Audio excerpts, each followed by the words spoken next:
Pwede bang ma-refund ang nahulog ko sa Ultimate Kaiser Health Builder ko? Kung ang tanong mo dito, kung refundable ba lahat ng nahulog mo, ang sagot ko ay no. Ang UKHB kasi ay long-term investment. Nakadesign ng investment product na to para sa long-term healthcare mo. Except lang kung kakakuha mo lang ng Ultimate Kaiser Health Builder tapos hindi po na-approve ang term life insurance mo or nakatag ka as no insurance benefit.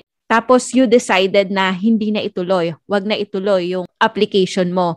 Yun, pwede mong i-refund yung initial payment mo basta na-inform mo agad ang Kaiser within 30 days upon na-receive mo yung email ng Kaiser. Pero kung nakahulog ka na ng ilang months or ilang years tapos bigla mo lang naisip na wag nang ituloy, di mo mare-refund lahat ng nahulog mo. Ang pwede mo lang gawin ay i-surrender ang policy at meron po yung cash surrender value na ibabalik sa'yo.